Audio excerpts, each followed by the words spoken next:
A few things before this video starts. Have I come out yet on this channel? No? Alright, well, it's by Pride Day, so I might as well just get that over with so people don't ask.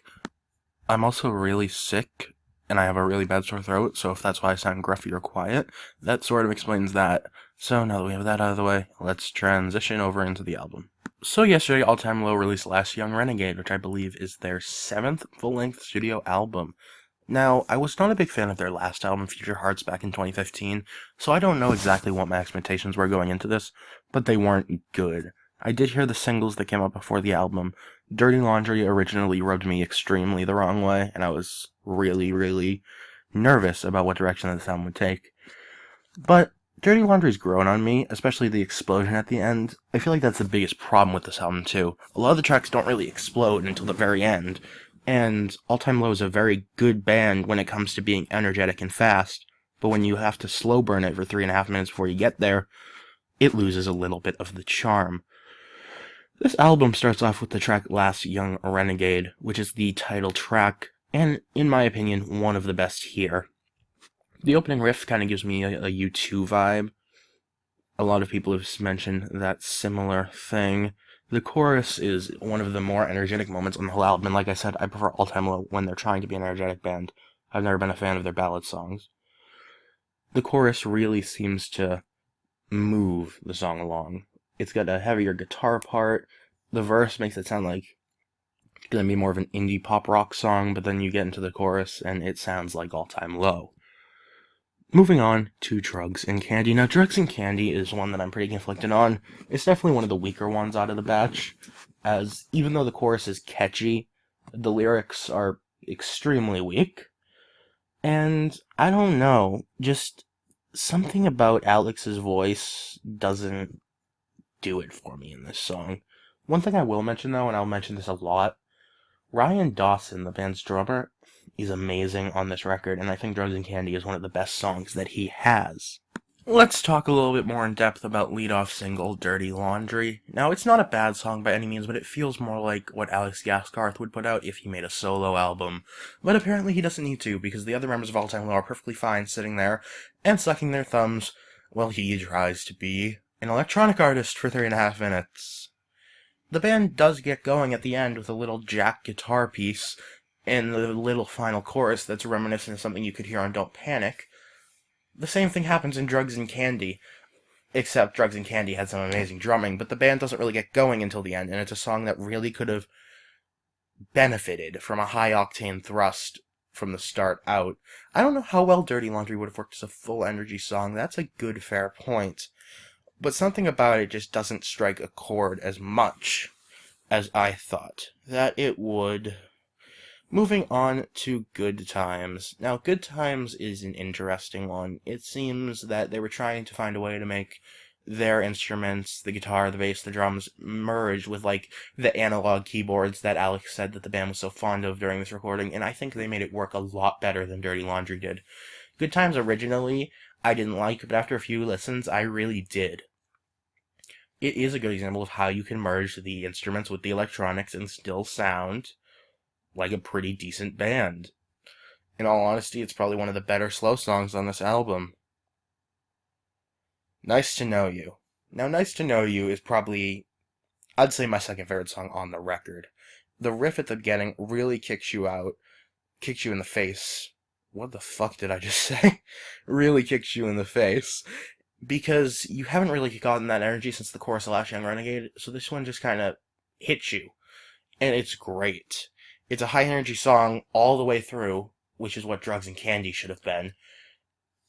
And it really just shows you that they can still make it work as a pop-punk band, albeit maybe an edgier pop-rock band in this scenario. Either way, they make it work, even if the title is one of the cringiest things I've ever heard.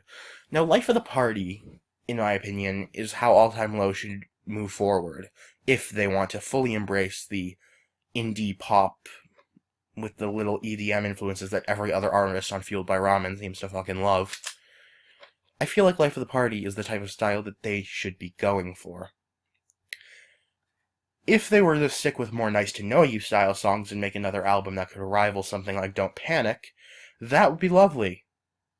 But that's not going to happen. So instead, maybe they could at least go with something like Life of the Party, which sounds like something that they're good at. The guitar breakdown at the end of the bridge is one of the best guitar parts on the whole album. Alex's voice in the chorus is a little something different than what we've ever heard from him, but it works. That's why I think that it's not a problem if a band wants to make pop music, but do it like this. Do it in a way that makes, not maybe the specific style, but do it in a way that makes your band sound good. Now, Nightmares is another slow burning track, and although it does not hold a candle to Good Times in my opinion, the lyrics are probably better than Good Times, and although I like lyrics, I get a little bored listening to Nightmares.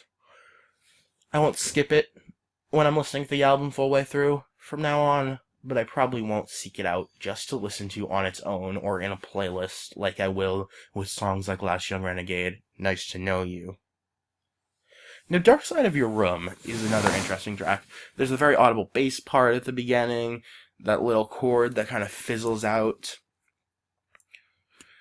And when the drums get going, they sort of sound like they went through some sort of bit crusher type effect, which I kind of enjoy. It kind of made me laugh a little bit because it's like they're trying to make acoustic drums sound electronic when they could have just used electronic drums, although they did that later in Afterglow, and that didn't work too well.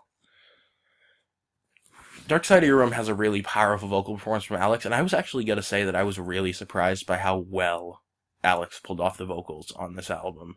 From Dirty Laundry, which even though I didn't like too much, was still a great song vocally. Nice to Know You shows that he can still bring the snarl, and Good Time shows that he can really deal with a slow burn. I think he's still pretty versatile as a vocalist, even if some people say he's losing his voice. Maybe Future Hearts was just a low point. Ground Control is my favorite song on Last Young Renegade, and this is coming from someone who's has never sat through a Tegan and Sara album full way before. Not that I don't like them, I've just never really bothered to check them out, but I really think I'm going to after this. This song is fantastic. Sure, Alex's vocals are alright here, but I'd say it's his weakest vocal performance on the album. Maybe that's just because when Tegan and Sara come in to sing, they absolutely blow it away. They sound wonderful. Alex in the background does sound a little awkward, but they sound completely wonderful. The lyrics are wonderful. The kind of airy bass groove that gets going is amazing, and it honestly doesn't really have too much to complain about, in my opinion. My favorite song on the album, by far. Afterglow is the closer.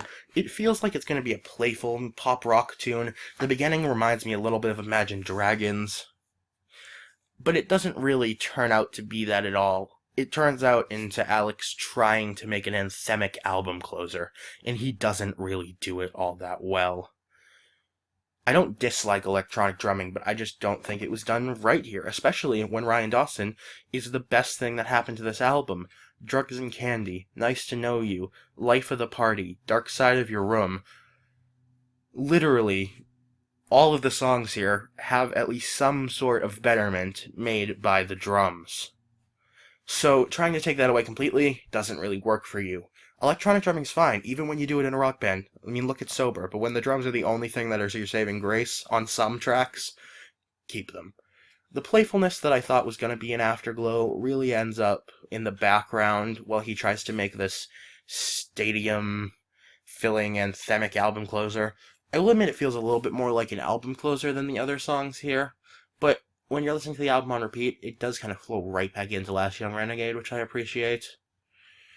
Overall, I may have been a little bit cynical in my wording, but this is honestly one of the better albums this year. I'm giving it an 8.5 out of 10, with my favorite songs being Last Young Renegade, Nice to Know You, Life of the Party, and Ground Control. I don't believe I've ever gone with 4 favorite songs before. And I only really have one least favorite here, and that's Afterglow. If Drugs and Candy didn't have such fantastic drumming, it probably would have made it on the least favorite list. So that's my review of Last Young Renegade. I liked it a lot better than I thought I was going to, and I did not expect to give it above a 5, honestly, but it got an 8.5, which I am really surprised at. So maybe All Time Low will surprise me again next time if they can choose one of these styles that's sort of mismatched here and really make a cohesive record with it. Thank you guys for watching. I hope you enjoyed. Please leave a like if you can. Comment your opinions, your favorite songs, what you thought of the album down in the comments. Subscribe to me if you haven't already. Helps me out a ton. I love you all, and I hope you have a fantastic day. Bye.